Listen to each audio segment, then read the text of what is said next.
Critical Role. It's probably the most successful D&D show out there right now. The game spawning a media company which has produced 3 major campaigns over the course of 7 years, as well as a host of other one-shots and miniseries, as well as a major animated show. But all of this raises a question which we must ask ourselves.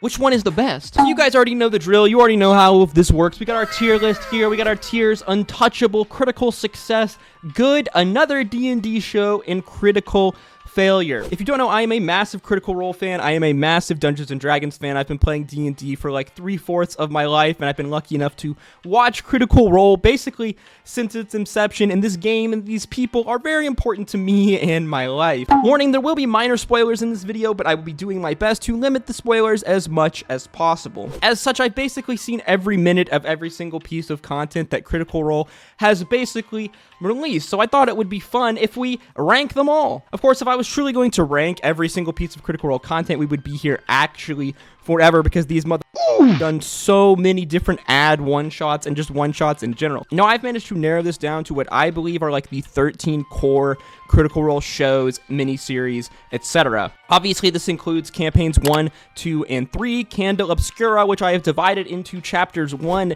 and 2, which you will see why later, Exandria Unlimited Calamity, Exandria Unlimited Prime, Exandria Unlimited Kymal, Undeadwood, The Mighty Nein Reunited, Talesin's Call of Cthulu game, and finally Legend of Vox Machina Season 1 and Season 2, which we have divided into 2 separate entities here for ranking purposes. If I didn't include your favorite one-shot or mini-series here, even though I'm pretty sure every single mini-series technically is here, I'm sorry! At the end of the day, this video is just my opinion, and if you disagree, that is perfectly fine, and please let me know in the comments down below. So starting in no particular order, we have a big banger, a big hitter, Critical Role Campaign 1, the origin, how it all began. Now, minimum, this has to go into a critical success for me. This is the show that started it all. I remember it like it was yesterday. Dungeons & Dragons 5e had just recently been released. Twitch is starting to blow up as like a mainstream live streaming platform. We started to see the rise of other Dungeons & Dragons games, like the Penny Arcade guys who work for Wizards, doing their Dungeons & Dragons game, as well with other like Chris Perkins games. And then finally one day we saw the introduction, the first game streamed by our friends over at Geek and Sundry, what would become Critical Role with Matt Mercer and his voice actor friends. I mean, Campaign 1 literally is where it all began. It has some of the most classic characters in all of the Critical Role universe. It was our first deep introduction into the Critical Role universe, into the Dungeon Master style of Matt Mercer, into the awesome chemistry of all of our players at the table. Don't get me wrong, there are things wrong with Campaign 1. I mean, some of the obvious stuff is a lot of the tech difficulties that they had, especially early on. Obviously, this much better over the course of the year as they got more money and were able to reinvest into their show. As well, there is the, the elephant in the room of one player, Orion Akaba. Overall, though, Campaign 1 really does have some of my favorite characters. Percy is probably one of my favorite characters in all of Critical Role, and his story and his like personal backstory story in the series is easily one of my favorites of like any character that we've seen or been introduced to at all. So instantly that brings it very high for me, as well as the major arcs like the Briarwood arc, the Chroma Conclave arc. I do think that the Vecna arc was good, but I did think that compared to the other, like, I guess 2 major kind of tiers of arcs for Campaign 1, it wasn't as good. It was this big kind of epic climax, but compared to the kind of dark, like, reality of the Briarwood arc, as well as the Chroma Conclave arc, I do think that out of those 3 arcs, it comes lower for me. Overall, though, I think that you have to put Campaign 1 into untouchable. It does have obvious flaws with it. It's not like the most amazing thing ever. One of the biggest things that I think is kind of unfortunate about Campaign 1 is Travis's role as Grog. While Grog is an amazing character and Travis plays him absolutely hilariously, and there's so many amazing Grog moments, especially with his chemistry with Scanlan, as well as his chemistry with Vax and Liam. Overall, Travis is one of my favorite cast members. His role-playing ability is amazing, and I think that he does really, really well when given a character that can, kind of do more with the party, as we see in the other campaigns. But overall, all things considered, when it comes to the story, the lore, the impact of the characters, the many different, character arcs that went on here, the quality of the roleplay and the storytelling, and it was just our first introduction to this awesome world of Exandria. So for me, I think it has to go into Untouchable. I think there's a lot of extra circumstances around it that easily lead it into Untouchable, and I think nowadays, Critical Role's budget and their production quality is so high and so consistent now that I think people really kind of take these things for granted a lot of the times. And I think that going back and watching the early days of Campaign 1 and just kind of the origin stories, it really brings it into perspective, because the show was still absolutely amazing, even when its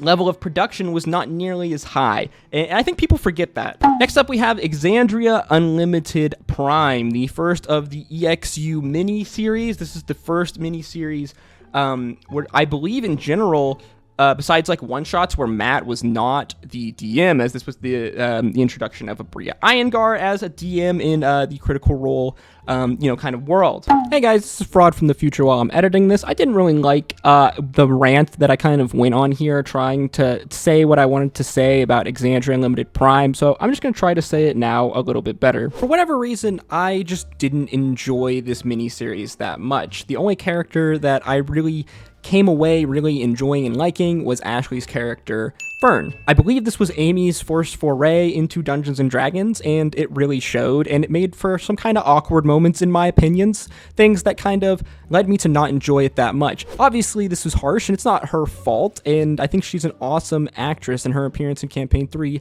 is great, and she's obviously learned the game a lot. I think just overall there was parts of this miniseries that felt awkward. It felt like kind of teething growing pains. I just don't think I ever really felt that invested in the story or this party specifically that much, and when you compare it to the other things on this list, I think that's why you're going to see why I ranked it so low. And with that being said, let's send it back to Fraud in the Past. Amy's an amazing actress, nothing against her, but this kind of first foray for me into Dungeons & Dragons in this mini-series show, Exandria Unlimited Prime, it just was kind of rough. For me, I think it's going to go into critical failure. I just didn't enjoy it that much, and compared to the relative, standard of enjoyment that I have in Critical Role, it just fell really, really low compared to everything else. But it's hard to put my finger on it as to why I didn't enjoy it that much. Next up, we have Talesin's Call of Cthulhu one-shot. Old school fans will know exactly what I'm talking about, but I'm sure maybe a lot of newer fans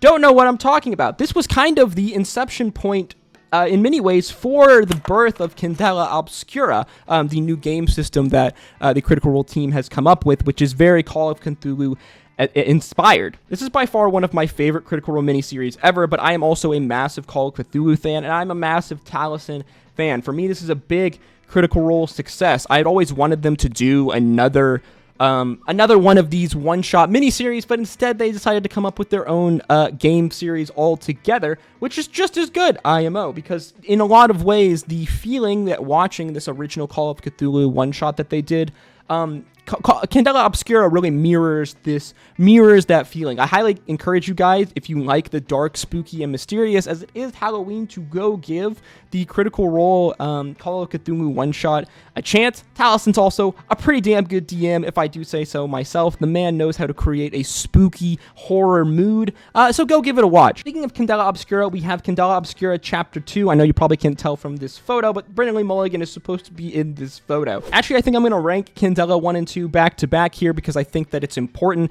and so I can explain why I've decided to split Candela Chapter 1 and 2 into two different ranking profiles. That's because I think that one is substantially better than the other. The main difference between Candela Obscura Chapter 1 and 2 is basically the story and the group of characters and people that are in said story. Chapter 1 is very solid. It is a good introduction into Candela Obscura. It is a good introduction into this horror spooky vibe. Matt is the DM along with players Laura Bailey, Rob Bobby Damon, Ashley Johnson, and Ninjali Bimani. Apologies if I butchered that name again. I'm going to stick this firmly in good. Matt does an awesome job DMing in this kind of new horror environment, and over the course of this time, he does, I think, grow a lot and get a lot better in this horror kind of element as a horror DM. Obviously, Matt is an amazing dungeon master. He's very, very good, but it's cool seeing him in this new type of DMing, GMing environment that's different from the classic fantasy worlds. Now, I probably would have put this in critical success at the very least if it wasn't for the fact that Candela Chapter 2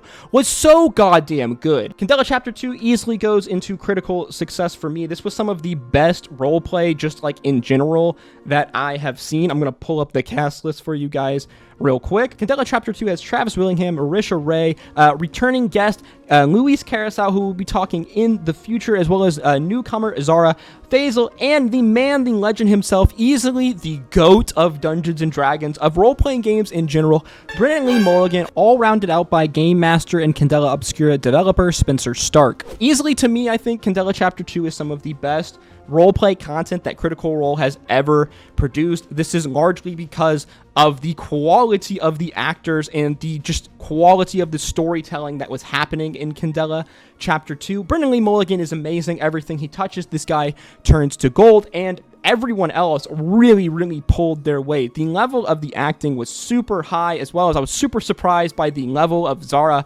Faisal, newcomer to the Critical Role like kind of shows, and I don't know what their experience with tabletop is, but they were absolutely amazing. As well, Spencer Stark is a really solid game master in the fact that he is the one of the creators of the Candela Obscura world. I think allows him to just GM the game probably in a better way than how Matt could, even though I know a lot of people maybe weren't the biggest fans of Spencer's game mastering style. I think this is a completely fine opinion to have, but I will say that I think that Spencer has a very, very solid mastery on themes of horror and creating this horror creepy vibe. Overall, the storytelling and the roleplay in Candela Obscura Chapter 2 was just, it was so good, so top tier. Brendan plays this PTSD-stricken like war vet, and it's just absolutely amazing to watch. I can't recommend this show more, especially for a non-Dungeons & Dragons Critical Role production, so please go watch Candela Chapter 2. You don't need to watch Candela Chapter 1 to understand it at all. If you haven't seen it, please go watch it.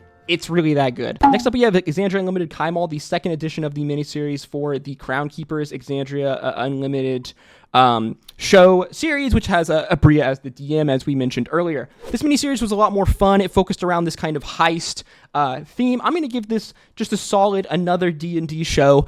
I do think I enjoyed it more than Exandria Unlimited Prime. It wasn't amazing in my opinion. I think compared to a lot of the other Critical Role shows, it's not that like must of a watch. But at the end of the day, this is just my opinion, and I know that some people are probably going to hard disagree with me on this. Woohoo! Oh boy! Next up, we have a real heavy hitter, Exandria Unlimited Calamity. We're not even going to play any games here. Instantly, this goes into the untouchable category. Hands down, this is some of the best content that Critical Role has ever produced. Brennan is one of the best dungeon masters in the world. He is the GOAT of D&D for a reason. The cast and their characters are absolutely top-notch, and the story they tell is absolutely amazing, as Exandria Unlimited Calamity takes a look into the start of the Calamity, the ancient war between gods and men in Critical Role history. Click the eye above to check out our Critical Role lore series, where I go into a lot deeper on the Critical Role lore here, and especially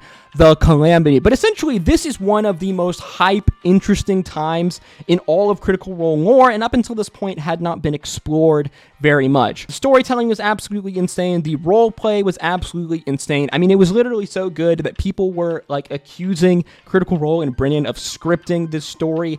Like like the show was that good. It's easily untouchable. It might be the best piece of content that Critical Role has ever made. It might be like one of the best Dungeons and Dragons like miniseries, like short campaign runnings that has been ever made. A lot of the reason why it's so good is just the quality of the storytelling and the roleplay, and I think a big reason as to like why it's that good is because the characters are super fleshed out like ahead of time, because it is a mini series, and I think that this really tells, because it feels more like I'm watching some kind of like a play when I'm watching like Exandria Unlimited Calamity than I am watching like a D&D kind of show because of just how fleshed out these characters are. Also, Brandon Mulligan as Asmodeus is like the best thing ever.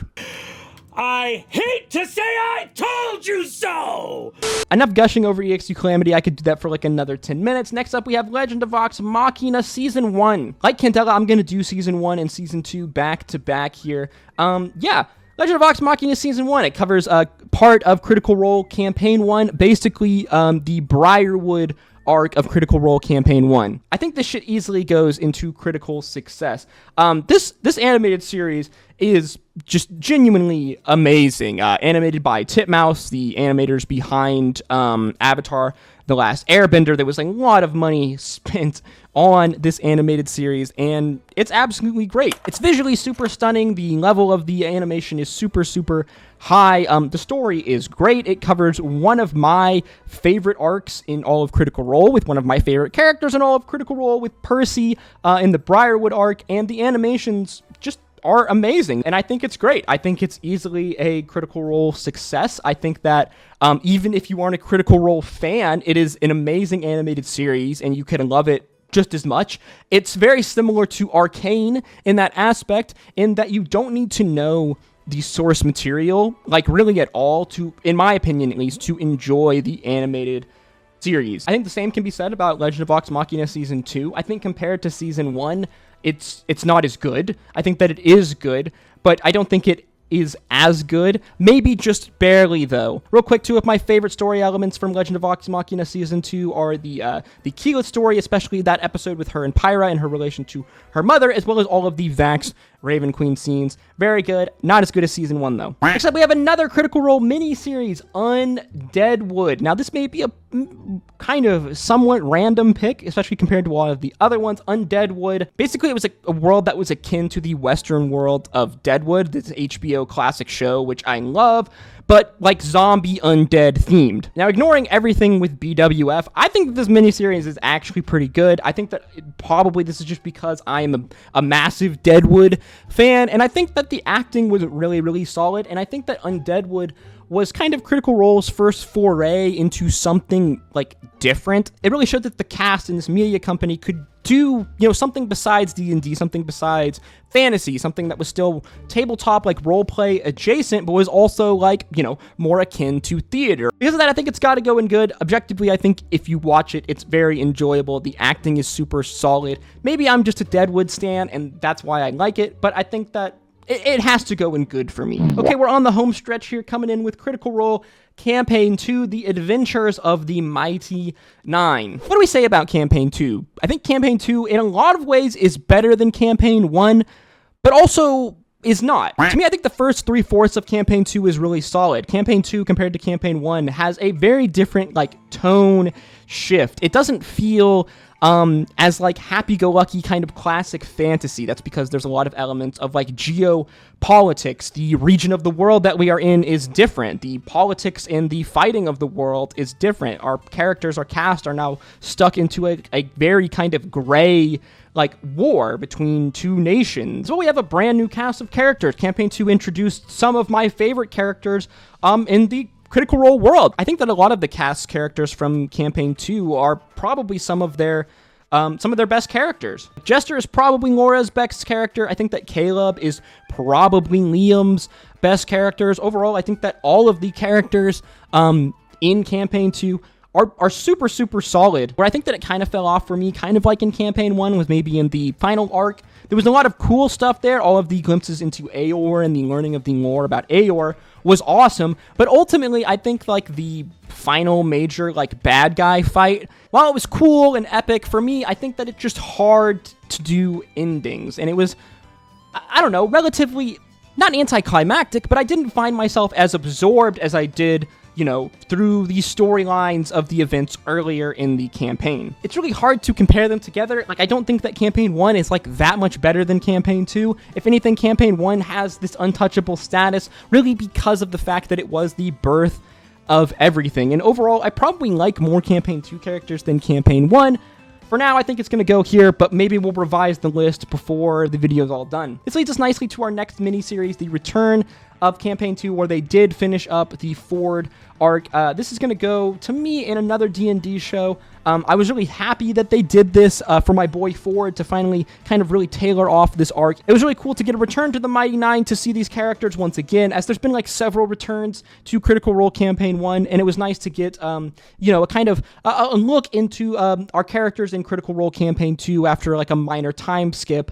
After the end of Campaign 2. But at the end of the day, it is just a one-shot miniseries, and it sits right here low in another D&D show. I will say, though, that this two-part series does feature one of the coolest D&D minis of all time, though. This leads us finally to Critical Role Campaign 3, the currently ongoing campaign of Critical Role. China recording 75 episodes of Campaign 3 have passed, which I think is more than enough to be able to rank it. Now, obviously, its ranking will probably shift by the end of Critical Role Campaign 3, but I think that it is perfectly fine to rank it so far. In fact, this is not the first time that I've ranked it. Campaign 3, to me, I think is really funny. It, like, simultaneously has really high highs and some kind of real low lows. And by low, I really just mean that at times it just feels like it meanders along and is slow. A lot of this feeling has to do with story elements that have yet to be resolved and feel as though they're at limbo at this time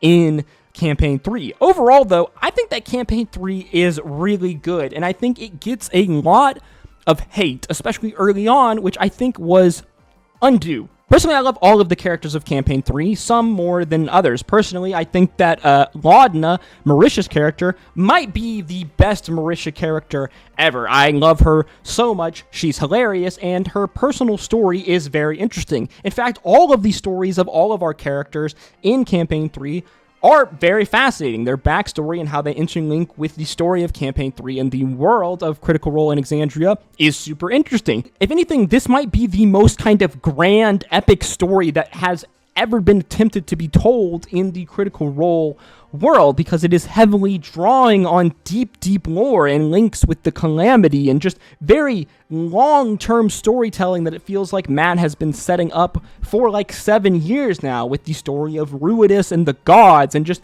everything that's going on in Campaign 3 without getting into too major spoilers. It's very hard to rank Campaign 3. It is both amazing and frustrating, because at times it feels like it's just been dragging along and dragging its feet. Really, the urgency in which events in the story in our world sometimes are taking place. Sometimes it doesn't feel like it's as urgent as it should be, and it can be rather frustrating. All of this being said, though, I think that when Campaign 3 is said and done, it's going to go into untouchable status. It's very possible that, you know, by the time this is all said and done in like a year, probably when Campaign 3 finishes, I may have egg on my face because maybe Campaign 3 doesn't end up being as good as I think it will be. But just looking at the broader themes of the story, where this story is going, there's a lot of themes that were introduced from EXU Calamity, which I think is amazing, that are currently being played with here in Campaign 3. And I have a lot of faith in Matt and in our cast to be able to piece and stitch this story together when everything's said and done, regardless of how the story ends up playing out. I think when it's all said and done, we're going to look back and we're going to be like, wow, what an absolute epic, grand story that was told here in Critical Role Campaign 3. And I think for me, that will put it into the untouchable category. Maybe I'm just a super dork and a super nerd, but I think that Campaign 3 does not get enough credit that it deserves for just the level of the depth of storytelling and the long-term storytelling that is being done like right now in the story in the campaign. So with all of this, here is our finalized tier list, all said and done in untouchable category in order 1, 2, 3. We have Exandria Unlimited, Calamity, Critical Role Campaign 3, a bold prediction by me, and Critical Role Campaign 1. Next, in Critical Role Success, our second highest tier, we have Critical Role Campaign 2, followed by Legend of Vox Machina Season 1, Candela Obscura Chapter 2, the Call of Cthulu one-shot, and Legend of Vox Machina Season 2, followed by our good category where we have Candela Obscura Chapter 1 and Undeadwood, followed by another D&D show where we have Exandria Unlimited Kymal and the return to Campaign 2, And finally, critical failure with Exandria Unlimited Prime. I think this is a pretty solid list. If you wanted to, you could include maybe some other of the, one-shots or kind of like one-off mini-series-esque Critical Role programming. To me, though, these are the core major ones. Undeadwood might be a little lucky to make it into this list, but to me, if I was going to recommend Critical Role content, this is where I would start from everything in the Untouchable series down into good. As always, though, these are just my thoughts and opinions, and this list will probably change if I do it again in a year. Let me know your list in the comment section down below. What do you think is the best piece of Critical Role content ever? How would you rank campaigns 1, 2, and 3 if you compared them to one another? And what do you think is the potentially worst piece of Critical Role content ever, excluding all of the advertiser like one-shots? As always, guys, if you enjoyed the video, learned something new, make sure you like, comment, and subscribe, as your guys' engagement and support and interaction with these videos and the channel, as well as your donations, basically help to make this possible. At the end of the day, I am just one guy alone in my office that makes all of these videos, and I just like to make content about the things that I enjoy, whether it's D&D shows, movies, themes, anime, what have you. As always, guys, though, thank you so much for watching. I hope to see you in the next one. Drink your water, hug your mother. Until next time, peace, love, adu. Born in 1980, said it's 95. Yeah, some of the best albums of all time. If I was you, would download Bill.